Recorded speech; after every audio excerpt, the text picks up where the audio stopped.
Seja bem-vindo ao canal Neurofuncional. Nesse vídeo de hoje nós vamos falar sobre avaliação de coordenação, como fazer a avaliação no meu paciente, quando está indicado e muito mais. Tudo isso se confere nesse vídeo hoje, só que se você ainda não é inscrito no canal, eu te peço, se inscreve aí embaixo, deixe seu curtir, seu comentário, que isso ajuda muito na continuação aqui do nosso trabalho. Mas sem mais demoras, vamos estudar neuro.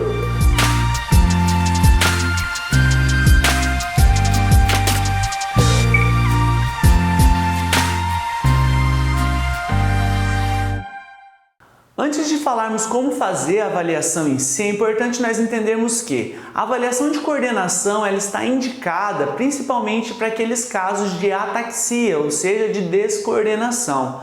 Lembrando que a coordenação ela depende principalmente de três sistemas: do sistema vestibular, do cerebelo e também da sensibilidade profunda. Então, se o paciente tem um comprometimento em qualquer uma dessas estruturas, esses sistemas, está indicado fazer avaliação de coordenação.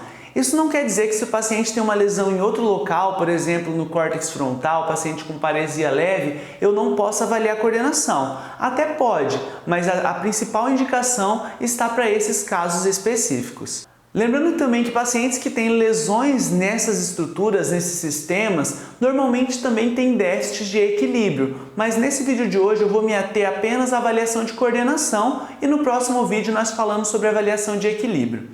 O primeiro teste que é muito utilizado é o teste de index-index, no qual nós pedimos para o paciente tentar tocar a ponta do indicador com a ponta do indicador. E esse teste, na verdade, ele serve para avaliar a capacidade do paciente de fazer o parâmetro, tá bom? Nós chamamos isso de metria. Então, quando o paciente tem um comprometimento nesse teste, ou seja, quando esse teste dá positivo, nós falamos que o paciente tem uma dismetria. Quando ele não alcança o dedo indicador, nós chamamos isso de hipometria, então ele não alcança o alvo. E quando ele ultrapassa, nós chamamos isso de hipermetria. Existem algumas alterações, variações desse teste, como o índex nariz, então que se solicita para o paciente tocar a ponta do nariz, e o índex nariz, então eu peço para o paciente tocar a ponta do dedo e depois tocar o nariz. Então são evoluções do mesmo teste. Lembrando que os testes de coordenação eles têm que ser feitos de olhos abertos e de olhos fechados. Aí vai uma curiosidade. Paciente que tem uma ataxia por comprometimento de sensibilidade profunda, que nós chamamos de ataxia sensorial ou ataxia profunda, são pacientes que pioram muito quando você fecha os olhos. Enquanto que pacientes, por exemplo, cerebelares, tem pouca diferença entre o teste de olho aberto e de olho fechado. Então, na avaliação, quando o paciente piora muito com os olhos fechados, é interessante você avaliar a sensibilidade profunda dele também, para saber se a origem da ataxia desse paciente não está aí. Ainda sobre a avaliação de coordenação de membros superiores, um teste que é muito utilizado é o teste de movimentos alternados de prono-supinação, que nós chamamos também de diadococinesia. Então, o paciente sentado, eu peço para ele realizar movimentos alternados de prono-supinação. Quando esse teste dá positivo e o paciente não consegue fazer esses movimentos de forma alternada, nós falamos que o paciente tem uma disdiadococinesia. Isso significa que o teste é positivo e o paciente tem déficit de coordenação.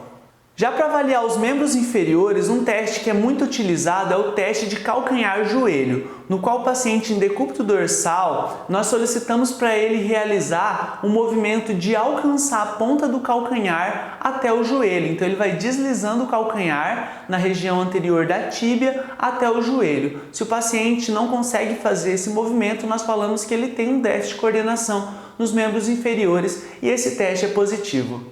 O quarto teste é o teste de Stewart-Holmes, que nós chamamos também de teste do rechaço. Neste teste é pedido para o paciente fazer uma flexão de cotovelo resistida, então o terapeuta coloca uma resistência à flexão de cotovelo e tira essa resistência de forma brusca. Então, um paciente que não tem déficit de coordenação, o que ele vai fazer? Ele está contraindo o bíceps, ele vai ter que alternar de forma rápida e ativar o tríceps, tá bom? Então essa coordenação intermuscular de ativação de agonista e antagonista é perdida nos casos de ataxia.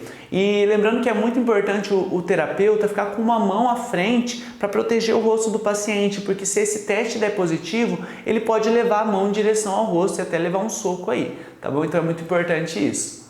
E dos testes clássicos, o último que eu vou citar aqui são as provas gráficas, que você pode pedir para o paciente, por exemplo, escrever algo, para ele tentar conectar duas linhas verticais ou horizontais, pedir para o paciente fazer círculos de formas alternadas e por aí vai. Lembrando que esses são os testes clássicos, mas existem várias formas de avaliar a coordenação. Quando eu peço uma função para o meu paciente, para ele fazer algo específico, por exemplo, passar de decúbito dorsal para sentado, pegar algum objeto, tudo isso nós conseguimos avaliar a coordenação. E lembrando que a ataxia, ela fica mais proeminente quando o movimento está chegando próximo do fim, então um movimento mais fino. Por exemplo, se eu peço para o paciente pegar uma colher e tentar levar à boca, quando ele estiver chegando próximo ao alvo, a tendência dessa ataxia é aumentar, porque o movimento ficou mais refinado. Então eu posso avaliar dessa forma também.